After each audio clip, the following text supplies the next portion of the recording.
Bienvenue sur Localement Vôtre, le podcast qui t'aide à trouver des solutions locales pour ton business. Allez, on démarre. Bon, bah, bienvenue Antoine sur le podcast. Du coup, bah, je vais te laisser parler pendant 15 minutes. Peux-tu m'expliquer, bah, pourquoi tu as créé ton entreprise, qui sont tes clients et pourquoi tout ça? Voilà, à toi. OK, bonjour. Avant de commencer à présenter mon activité, je vais me présenter et je vais surtout, expliquer, comment j'en suis arrivé à cette activité. Aussi loin que je me souvienne, en fait, j'ai toujours eu une, passion pour, la vidéo. C'était pas de la vidéo à l'époque, mais c'était du des caméras, Super 8, et c'était, quand on filmait, les vacances avec, mes parents. Et en rentrant de vacances, on faisait, je me souviens de ça, on faisait le montage, avec mon père, avec la pellicule, vraiment c'était, vraiment les prémices, voilà, de mon intérêt pour l'image en général. Et puis bon, après j'ai eu un parcours scolaire, classique, un bac technique, et ensuite j'ai fait un BTS audiovisuel, spécialité montage, et par la suite une licence, cinéma et audiovisuel.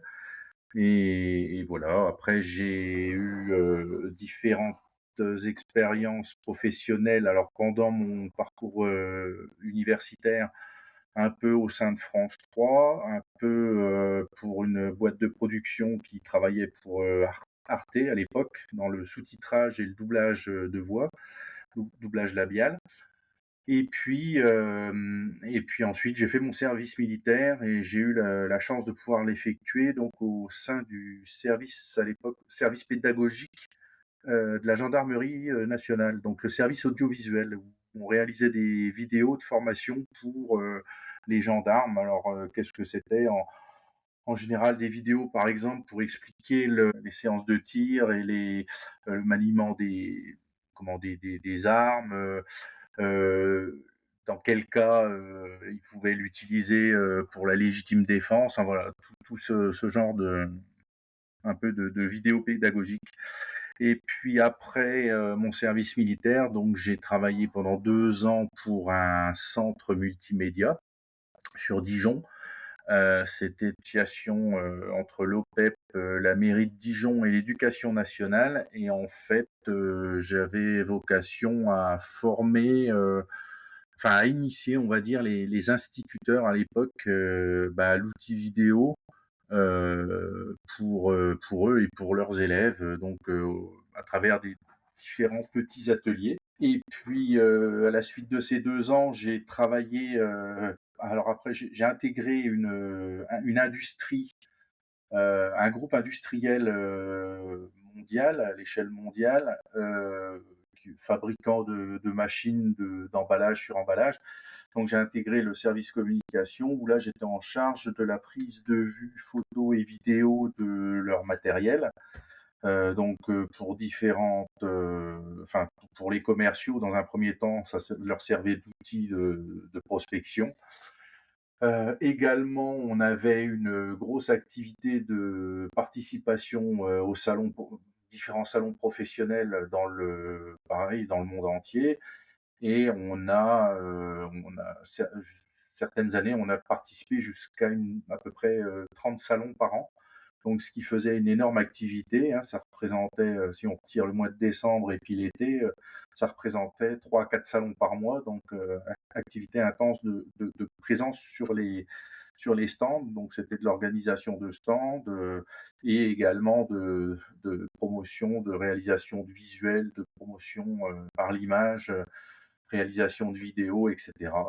Et on participait donc à ces salons et on réalisait des stands qui pouvaient aussi bien faire, 12 mètres carrés jusqu'à 1 500 mètres carrés, suivant les salons et leur renommée. Donc j'ai travaillé, je vous dis, pendant un peu plus de, enfin exactement 21 ans, pour être précis, pour cette industrie.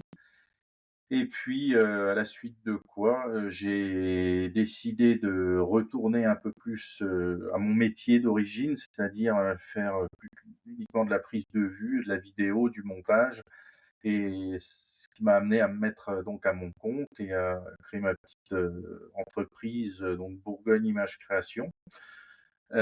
J'ai voilà, je développe maintenant depuis un peu plus de 6 ans, bah, des partenariats avec différentes industries et puis, je continue de travailler en fait pour mon ancien employeur en tant que prestataire parce qu'il devait être, très satisfait de moi puisqu'ils m'ont proposé tout de suite de continuer notre partenariat ensemble, bah, pour, leurs vidéos, leurs photos et leurs vidéos de leur matériel.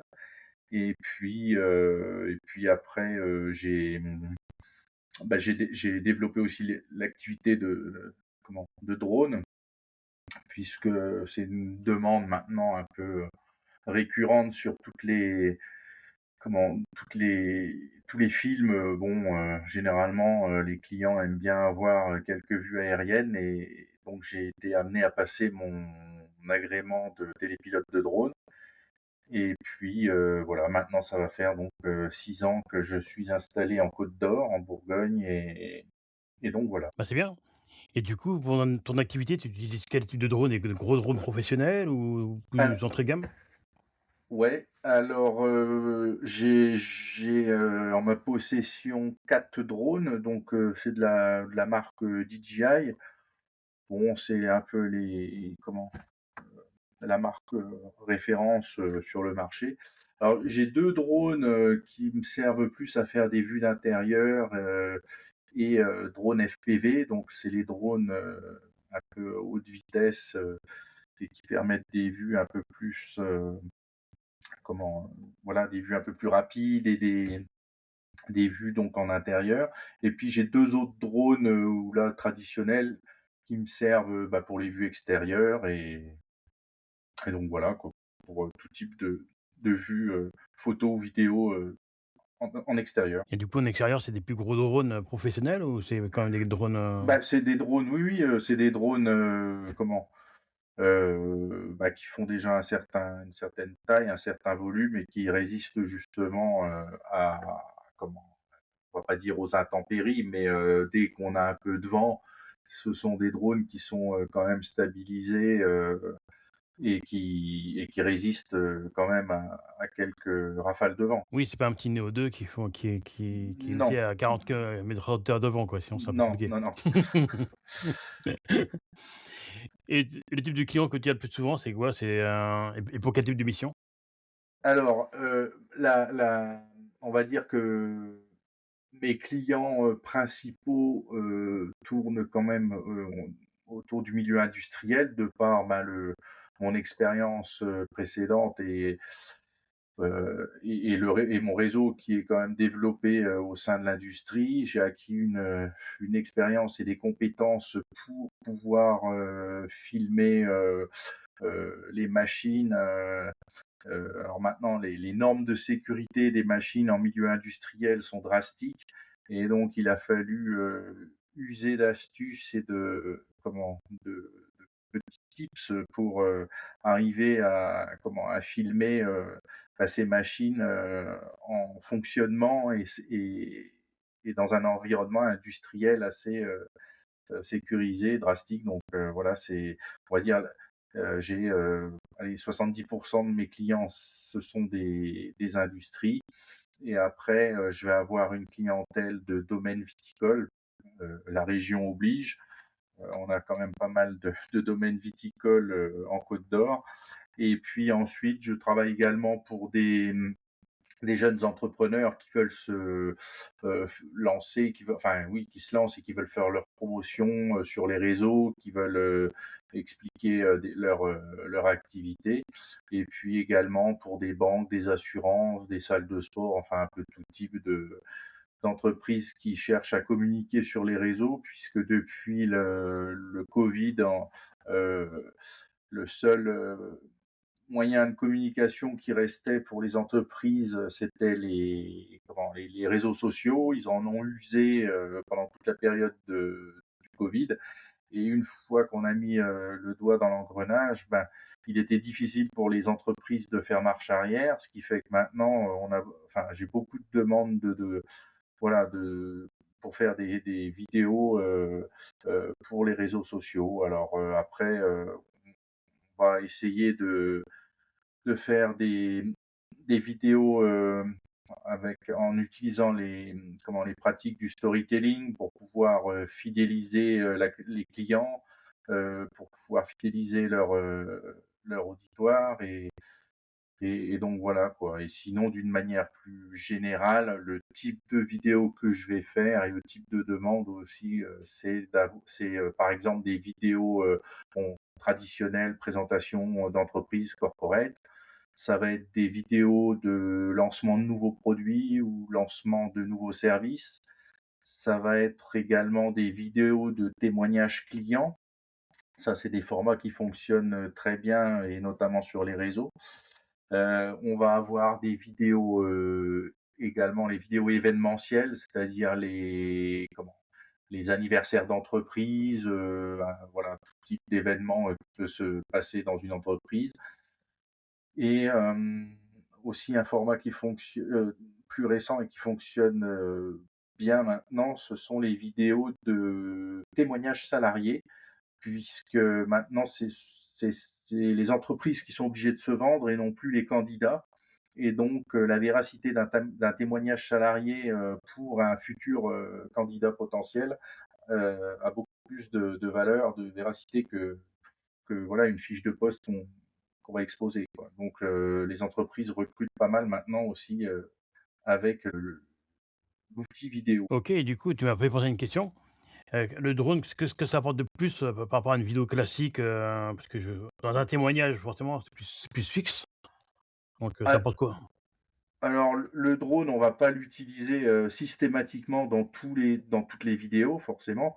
Heu, Après, ça peut être juste une vue, par exemple, extérieure de l'entreprise, pour, voilà, pour, montrer le site, une vue générale extérieure du site, d'une entreprise, ça tout de suite, on localise le site, on se rend compte du milieu dans lequel on va pouvoir évoluer et dans lequel on va pouvoir travailler. Bon, bah, ça peut être, voilà le petit plus qui apporté, sur une vidéo, sur un film et qui voilà, qui peut être sympa, sur le montage final. Et je pense à une autre question pour les gens qui connaissent pas le monde du drone. Heu, Tu dois demander une obligation avant de voler dans certaines zones ou pas du tout?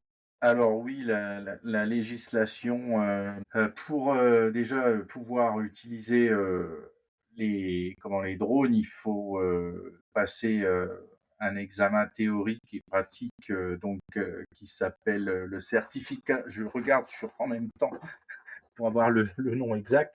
Voilà, le certificat d'aptitude, c'est le CATS. C'est un certificat qui est délivré par, la Direction générale de l'aviation civile. Donc en fait, on a un examen à passer en aérodrome ou en aéroport et avec pas mal de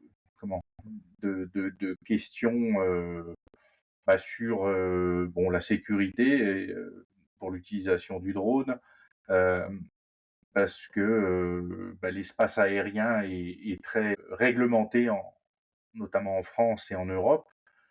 Et depuis janvier 2026, donc là, depuis 2 mois et demi, on a, un nouveau, examen qu'il faut passer, et qui est là au niveau européen. Alors il y a eu quelques petits changements qui ont été, effectués et apportés aussi sur le matériel, mais voilà, on ne peut pas voler n'importe où, n'importe comment, dans la mesure où on se partage l'espace aérien, entre l'aviation civile, entre l'armée, entre, enfin les différents utilisateurs de l'espace aérien. On a des zones interdites et des zones autorisées, mais malgré tout, il faut demander ce qu'on appelle l'autorisation au gestionnaire de site. Voilà.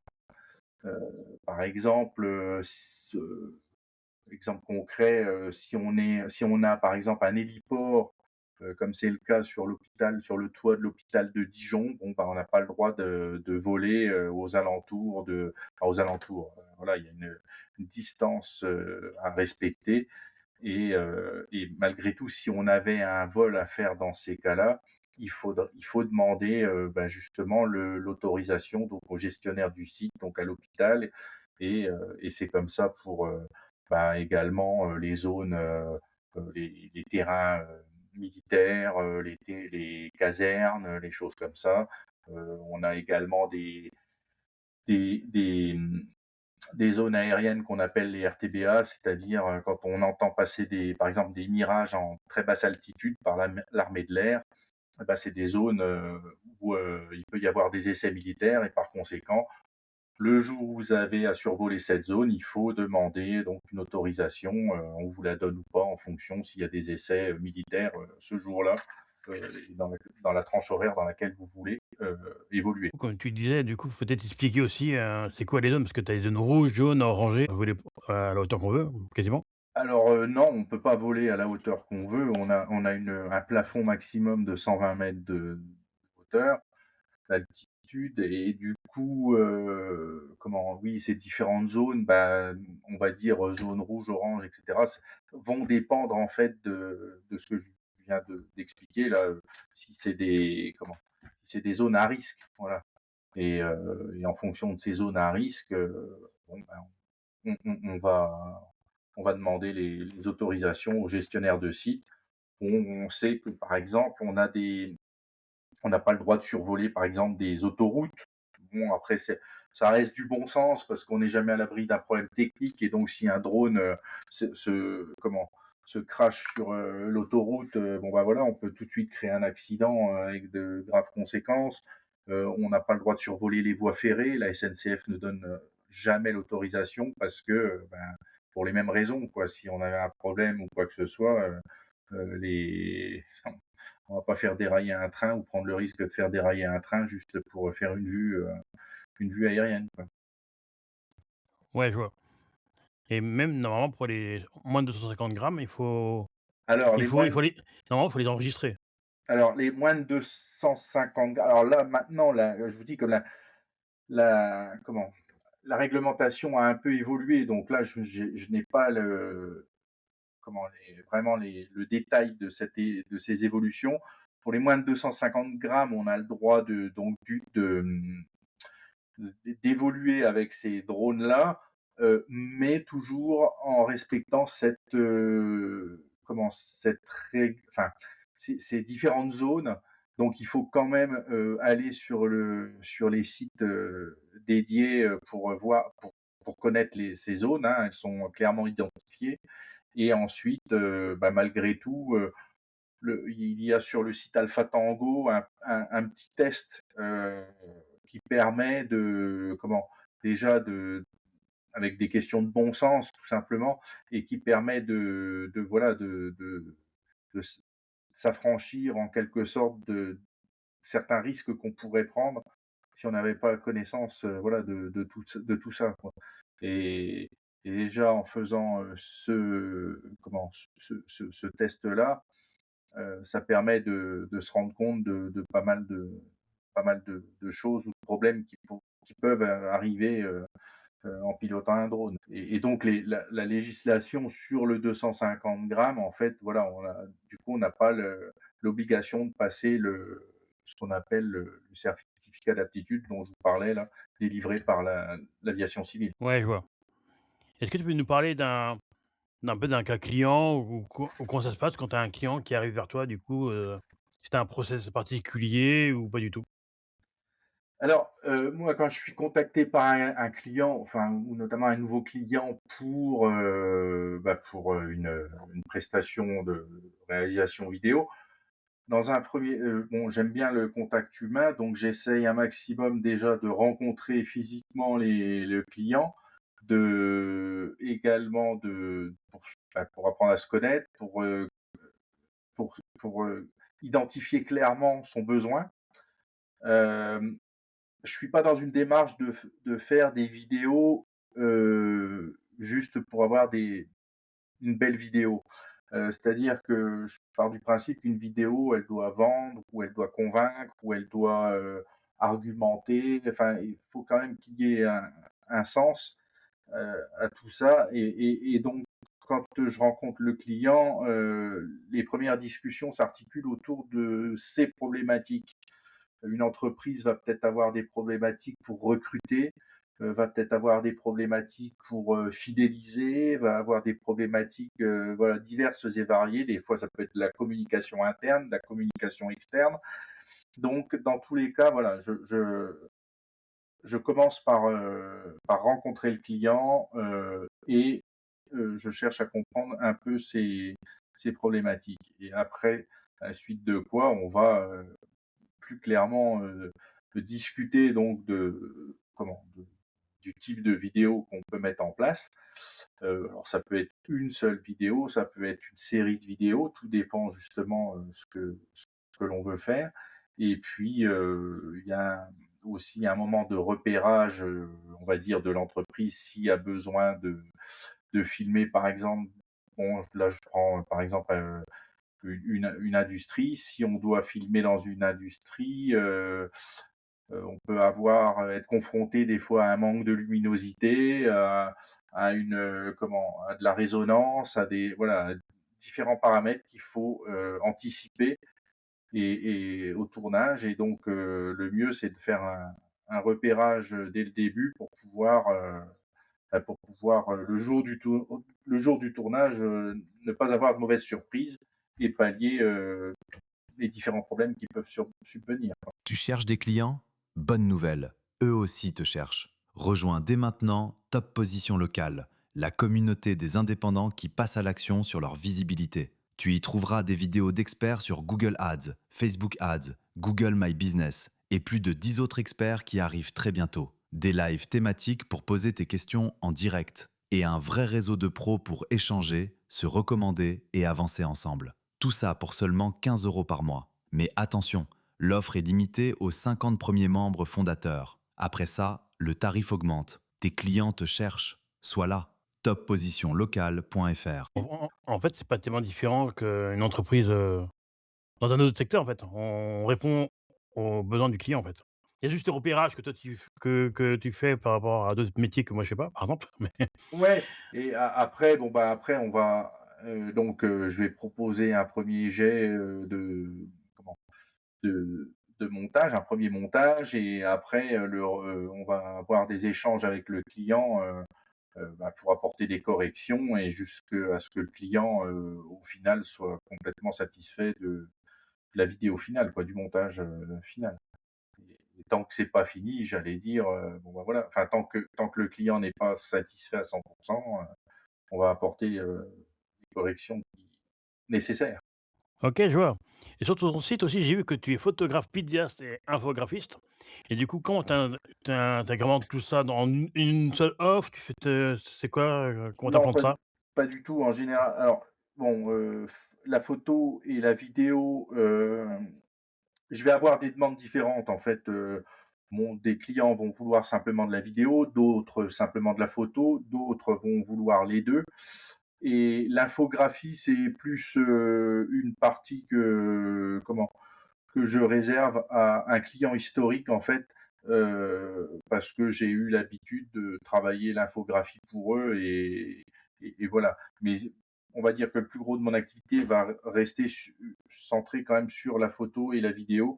Et donc, suivant les demandes du client, voilà, je vais soit réaliser vidéo, soit les photos, soit les deux.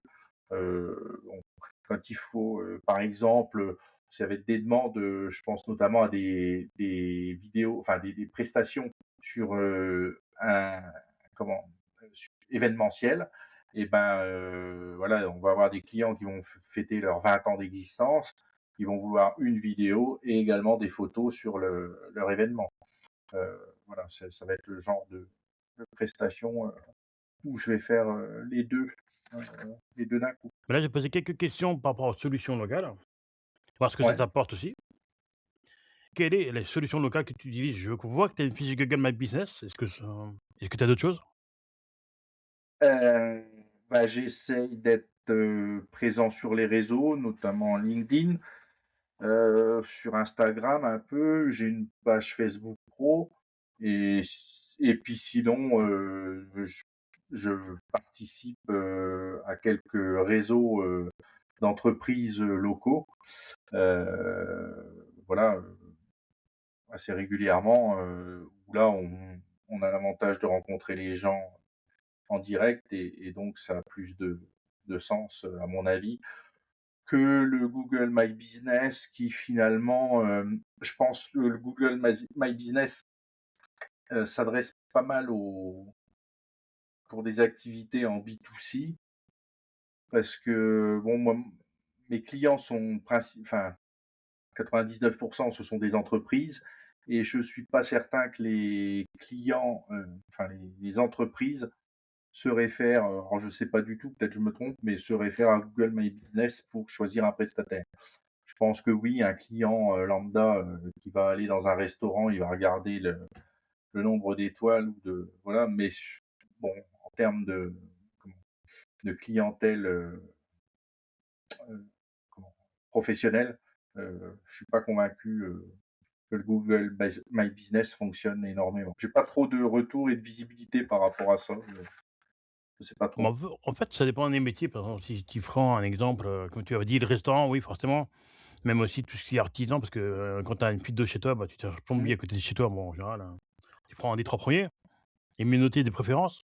Ouais. Mais après, ça dépend beaucoup du métier et puis, après quand tu es prestataire, tu peux t'en servir comme, imagine, tu as 50 avis et du coup, bah, tu mets ça sur tes avis sur, ton site web, tu peux. Il suffit d'aller dans Google, développeur et il te donne une clé API, enfin, il te donne un code et tu mets ton code et du coup, ça met tes avis sur ton site web et du coup, ça permet aussi de faire Mmh. une preuve sociale. Ouais, mais je pense que ça reste, voilà, très orienté, quand on a une clientèle, de particuliers. Après, les professionnels, enfin moi, mes clients, professionnels, je pense qu'ils fonctionnent, aussi pas mal en bouche à oreille et en recherche, voilà, sur, par rapport, à mon site web ou par rapport au LinkedIn ou des choses comme ça. Plus plus orienté sur des réseaux professionnels que le Google My Business qui reste assez large et puis aussi on sait que voilà, il y a pas mal de fraude, sur ce sur ce comment sur ça et que voilà certains n'hésitent pas à acheter des avis ou des choses comme ça donc bon, voilà, je suis pas convaincu vraiment de Google My Business. Enfin, pour mon cas. Oui, pour ton cas, ouais, c'est plus, la recommandation, si j'ai bien compris. Ouais, ouais, Ouais, parce que forcément, si tu as un client qui est content, même ton client historique, que tu travailles depuis, même quand tu étais salarié, il peut te recommander facilement à d'autres personnes, bah, du tout à fait, secteur voilà, ouais. et puis même avoir son logo, j'imagine, sur, quelque part, bah, du coup, tu dis: «Tiens, je travaille pour un tel» et du coup, Ah bah, de toute façon, voilà, oui, on a pour habitude de mettre en référence les différentes entreprises pour lesquelles on travaille sur notre site internet et par conséquent, voilà, enfin, en mettant leur logo et donc je pense que ça apporte tout autant. et du coup, tu as fait du SEO, tu as fait de la publicité en ligne ou pas du tout? Non, non, non, j'y suis j'allais dire que je suis assez, mauvais là-dessus, je pense. Le SEO, j'ai du mal à enfin, il faudrait que je prenne quelqu'un pour le faire parce que je serais incapable de le faire moi-même et et donc après la publicité en ligne, non, j'en ai pas fait non plus. C'est pareil, il faudrait que j'arrive, à trouver le temps de vraiment, savoir quoi faire, comment le faire, C'est pour ces 2 métiers-là, je pourrais te recommander une personne de chaque, parce que un pour les SEO et un pour les publicités, qui pourrait t'en parler avec eux, voir si tu travailles avec eux ou si tu as un besoin ou pas. Je pourrais te recommander sans problème. Je connais 2 personnes qui font ça et du coup, on va arriver à la conclusion un peu plus rapidement que prévu, mais c'est pas grave. Traditionnelle question, est-ce que tu souhaiterais voir quelqu'un sur ce podcast à interviewer? Est-ce que tu as une idée de la personne ou ouais, ouais, ouais, j'aimerais bien voir, donc c'est une personne que j'ai rencontrée, justement, à travers les différents réseaux, dont je parlais là, mais en physique quoi, et donc sur Dijon, cette personne s'appelle, Anastasia Gandziuk et elle est, consultante en marketing et innovation pour les entreprises et heu et c'est vrai on, on a, on garde un contact régulier parce que on va se recommander l'un et l'autre et notamment dans le milieu industriel où l'innovation reste quand même un, un sujet important. Bon, je pense comme beaucoup d'entreprises, mais une industrie qui n'innove pas ne résiste pas. Et donc, voilà, je recommanderais bien Anastasia Ganzou. Est-ce que tu as le mot de la fin? Bah, le mot de la fin, je dirais que par rapport à, alors ça va pas être un mot, ça va être plutôt quelques phrases. C'est par rapport à mon métier, par rapport à la vidéo qui est en évolution depuis quelques années, en révolution même, on va dire, à travers les réseaux. On voit énormément de vidéos bon, sur les différents réseaux comme TikTok, etc. On se fait abreuver de vidéos.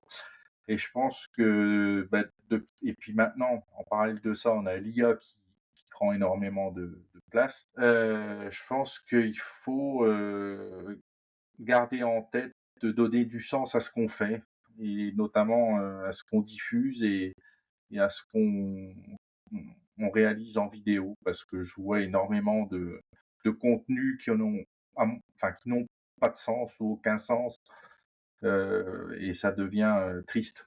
Ça devient triste.